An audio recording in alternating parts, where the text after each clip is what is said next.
Greetings and salutations. Second Star right back with some more Raid Shadow Legends, and today I thought we'd take a look at Bloodfeather before I gather her and the miscellaneous other heroes required for the Razin Scarhide fusion and mercilessly cast them into the abyss for the old guards to, I guess, disassemble into their component protons and electrons and neutrons or whatever and spit out a Razin Scarhide for me. So in general, this champion does not linger on people's accounts. She's just kind of seen as fusion food for Razin Scarhide.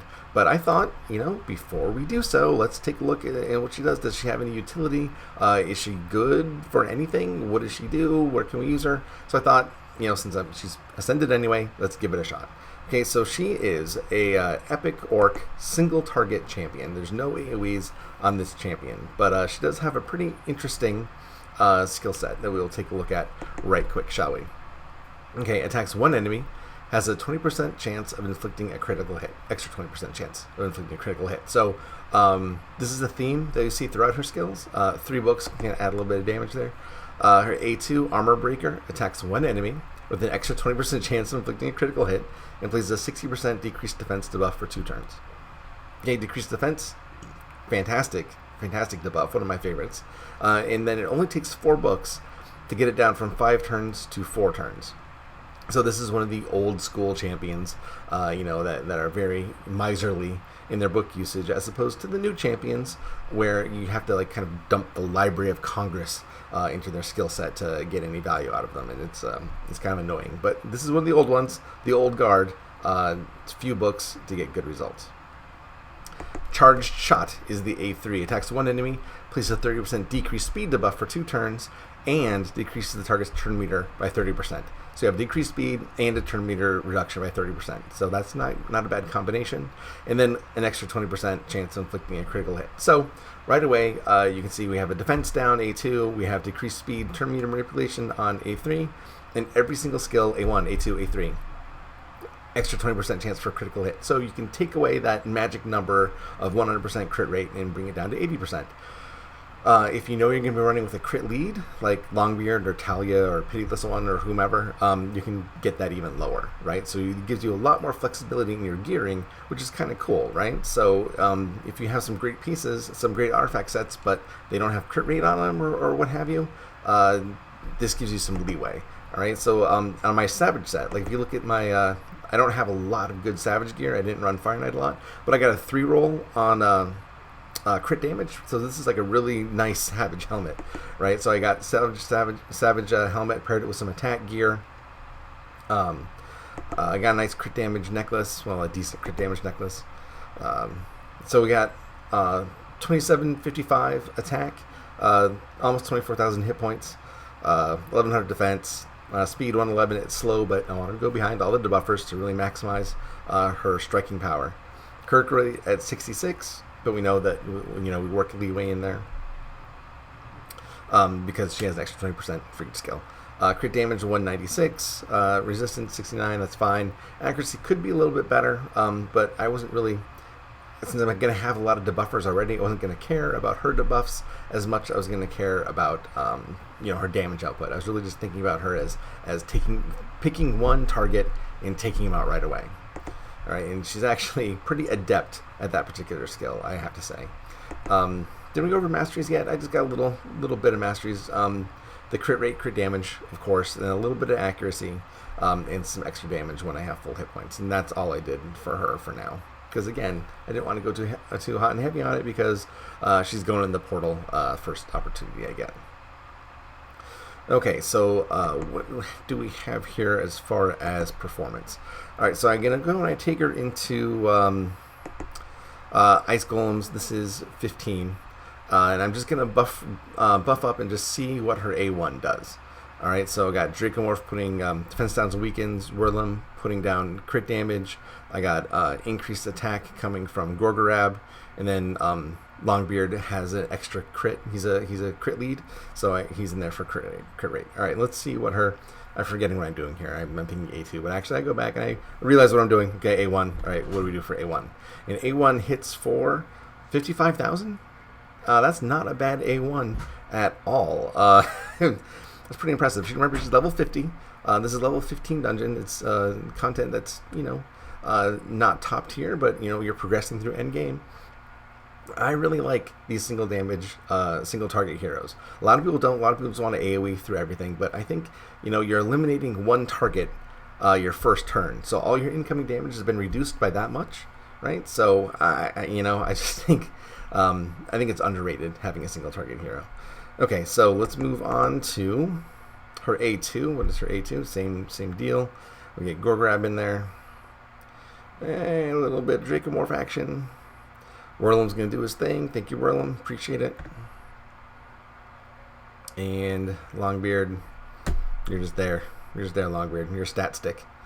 Okay, and A2. And Magma Blood is going to go down to the tune of 75,000. So, pretty decent damage on the A2. And let's see what A3 does. The A2 also decreases defense, so that's nice. Except of course they're dead, so it doesn't matter what level their defense is when they're a pile of flesh quivering on the ground. Okay, debuffs coming in. All right, Longbeard, to your thing, and A3. All right, this is the big one. Arrow to the knee. Used to be an adventurer, and Magma Blood is going down to the tune of 88,000. All right, so we have 55,000, 75,000, 88,000. This champion can deal some damage, right? Yeah, and I'll put her through just a regular. Let's see, which one's this? I don't remember what this one. Oh, this is the one Pitiless one is as lead, and so we're losing some buffs, but getting some more crit rate. And it doesn't matter. Just experimenting. All right, let's shut all these off, and we'll just go in a regular run, a full run with this champion, just to see how she performs. This is actually 14 instead of 15. I don't have a whole lot of level 50s, and I wanted to not fudge it too much by putting in some 60s, because my 60s can usually carry the day. But it's just hard to get a nice healthy mix of 50s and 60s to show what you really want to really showcase a hero, at least in this instance. I had a hard time. So these are all 50s. Chamfert's there for hit points. It's such a good hit point buff, 50%. Hexweaver is in there for heals and crit rate. Gore Grab is in there for attack up and revives. And some heals too. He's also healing. Sinesha is awesome in Ice Golems because her hit point balance is not affected by the heal down that that one minion does that casts the heal down. Hit point balance isn't affected by that, so that's actually kind of cool. Nice little bonus. And then I'm just showcasing our girl here to see what she can do. She's laying it down. It's kind of funny if you're watching like this and not really paying attention to who's attacking what and when and where. You see a bunch of 4-digit numbers, casually, you just crawling by, not a big deal. And then you see these huge 5-digit spikes coming in from Bloodfeather. It's pretty impressive. She really does speed these runs along nicely. I kind of wish that I had built my other chambers up a bit more. I think we'd probably go through these dungeons a little bit faster. But right now, the only champion that we have really built up is Bloodfeather, and granted that makes sense. She's the showcase, but her output is just phenomenal. Granted, she's weak because I really just focused on attack power. She does have a hit point chest, of course, but sometimes I'll fudge and I'll put in hit point boots or hit point gloves or whatever. But I did not. I went crit damage gloves. She's got attack feet. Attack boots, and I think they're 6 stars too. So she does have some decent gear. I think she has 2 or 3 6-star pieces, so she's not fully vetted yet. But I think her neck might only be 4 stars, 4-star crit damage. So there's the balance. Typically as you're progressing through these dungeons, you're not going to have the best gear. You're going to have some good gear and some crap gear, and you're just going to try to get by. So that's kind of what I'm showing here. There's another nice little 50,000 hit. I wish I could get it to the point where she could just take out the minion just on her own, but we're still a little bit away from that, unfortunately. When I have her in here with Dracomorph to get Dracomorph buffs, and he can usually just solo. Once we get halfway down, he can solo the boss without any problem. It's kind of crazy. So I try to keep my Draco out of out of some of the content, because if I'm trying to showcase mid-range stuff, not everyone's gonna have a Draco, and he just makes things so easy sometimes. That it's kind of takes the piss out of the whole thing to do it that way. All right, so okay, look, everyone's revived. Good job, Gorgrab. Appreciate you. All right, and we are about 2/3 of the way there. All right, some nice timely heals from Hexweaver. Thank you. All right, nice 65,000 hit against that minion. The irritating one. I hate that heal down guy. And she's dead again. That's okay.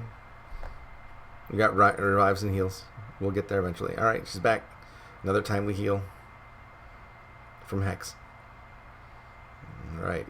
Okay, minions are down. Let's go. Minions are back up. I'm sorry, guys. Oh, and the Hexweaver's down. Uh-oh. Uh-oh, got a heal block. What are we going to do? Oh, and missed a crit. Oh, that stinks. Alright, everyone's back up. Minions down. Let's get this other douche down. I can't stand these minions. Oh man, we got a heavy hit there because that one minion didn't go down before the Frigid Vengeance. Well, things looking grim for our heroes. What's gonna happen? Oh, and everyone's back just in time. Alright, saved by the bell. Yeah, alright, and Sinesha takes him out. Thank you guys, I appreciate it. Bloodfeather comes in, 514,000 damage. Not bad for being dead a lot of the match and missing some hits. Like a more optimized for survivability Bloodfeather might actually do more damage because she'd be around in the fight longer. Maybe if my other champions were more concisely built, would have more survivability, but we got through it, and that's really all that matters. Granted, that's a lot of effort for a 4-star gauntlets that's going straight to the bin, but that's okay. We got through it. Bloodfeather is a lot of fun to play with. That really, really, really strong A1, strong A2, strong A3.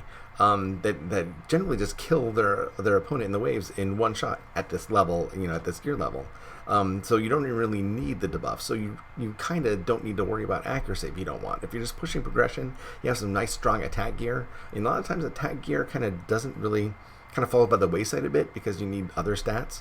So you could kind of load her up, give her some good support, and then just power through the waves by taking away, the one champion per turn. That's not a bad way to go.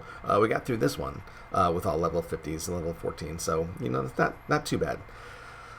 So I hope that this gives you an idea before you feed her to the portal for your Razin. You think to yourself, hey, I'm not going to be, I'm not going to have my materials set for Razin for another month or so. Maybe I can throw some gear on Bloodfeather and we can get some work done. Right? Just something to consider if you hadn't considered that already. And I hope this helped you, right? I hope this gives you an idea, another way to approach a dungeon, just with a huge amount of single target damage from one champion to help you get through the waves and take the boss down faster. Also good in Dragon. I didn't record it, but his inhale phase where he has the purple bar, she is really good at getting through that right quick. I mean, she can either do it by herself or with just like a hit from one other hit and get down to 2 hits. Or if you don't have a poisoner, right? If you don't have a really good poisoner, I know I was in that position for a while on my free-to-play account. Did not have a good poisoner, and poison and HP burn stuff is really good to get through those inhale phases on Dragon. Well, you can also just power through it with brute force and just with raw damage, and Bloodfeather exceeds in that regard. Not so good in spiders. Really, she does have a turn meter on A3, but just single target damage in spiders is kind of tough. But if you can control the spiderlings and just use her to put defense downs on the spider and manipulate that turn meter, if you book down that A3, it's not a really long cooldown anymore, and you're taking a third of the turn meter away, and then you just have some other turn meter support in there, an armager or what have you. She can work in spider. Her utility is limited, but if you just think of her as a defense down stat and a turn meter, she slows down too. She has a slow and a turn meter. That's really good for spider. So the only place that she kind of suffers is Fire Knight. Don't really see a place for her there, unless you have more hits than you could possibly need on the Fire Knight himself. She might be, she might be my like first off the bench for Fire Knight. But I can see her have her use in Spider, even if it's limited. Definitely excellent in Dragon, excellent in Ice Golem, excellent in all the potion dungeons. Bloodfeather, again, you're probably going to sacrifice her to Razin, but until you do, throw some gear on her and, party, man. Party down. All right, thank you so much for watching. I appreciate it. I hope you got some good use out of this. And if so, remember, like, comment, subscribe. I would certainly appreciate it. And I will see you guys next time. Stay safe out there and have fun.